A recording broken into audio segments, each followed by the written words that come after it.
En el estudio de la electrónica existen tres magnitudes fundamentales con las que vamos a trabajar todo el tiempo. Estas son la intensidad de corriente, el voltaje y la resistencia eléctrica, a las que abreviamos con las letras I, V y R. La intensidad de corriente se refiere a la cantidad de electrones que circulan en un circuito eléctrico en un determinado tiempo. Este movimiento consiste en el avance de los electrones que salen de la última órbita de un átomo para trasladarse en la última órbita de otro.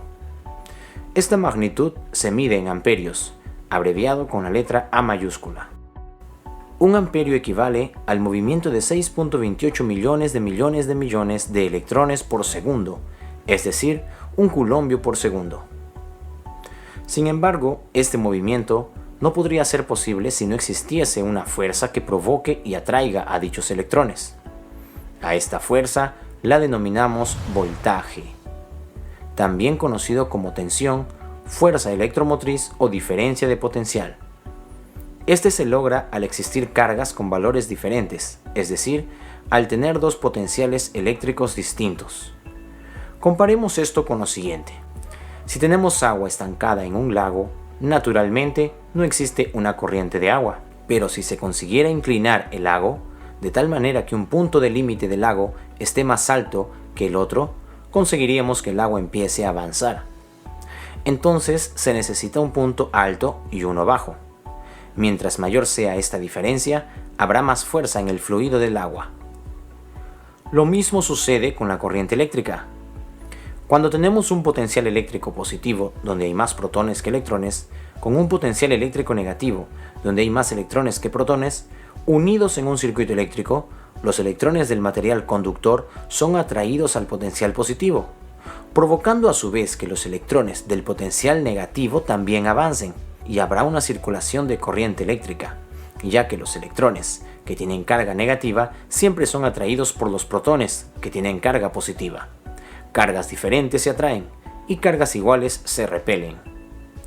A mayor diferencia de potencial, habrá más fuerza para que los electrones sean atraídos y así fluya más corriente. Esta fuerza se mide en voltios, abreviado con la V minúscula. Pero la cantidad de corriente en un circuito no depende únicamente de la diferencia de potencial, sino también de una tercera magnitud, la resistencia. Esta no es más que la oposición al paso de los electrones, la cual se obtiene dependiendo del material que está sirviendo como canal para el flujo de la corriente eléctrica. La facilidad de movimiento de electrones en un material depende del tipo de átomos que lo constituyen. Por ello, la resistencia se define como el grado de oposición que ofrece un material al paso de la corriente eléctrica. Al ensamblar un circuito con un conductor eléctrico como el cable de cobre, este no ofrece ninguna resistencia y por eso permitirá el paso de los electrones sin problemas.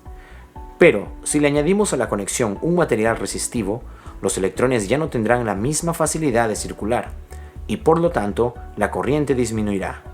El voltaje será afectado por el material resistivo y los electrones se moverán con menor fuerza. Esta oposición se mide en ohmios, los cuales se simbolizan con la letra omega del alfabeto griego.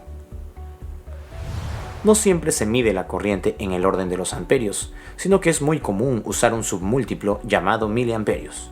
Entendemos pues que en un amperio hay 1000 miliamperios. Así también con el voltaje, que pueden medirse en milivoltios.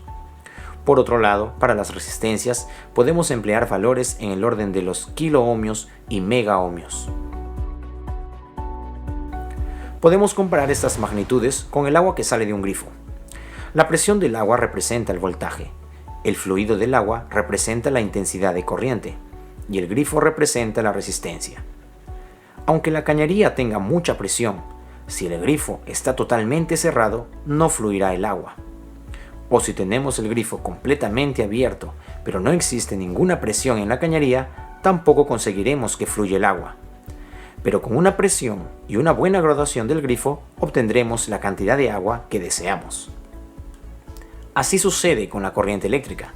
Existe una relación entre estas tres magnitudes, las cuales son la base de toda la electrónica. ¿Cómo están relacionados la intensidad de corriente, el voltaje y la resistencia es el tema de nuestro siguiente video.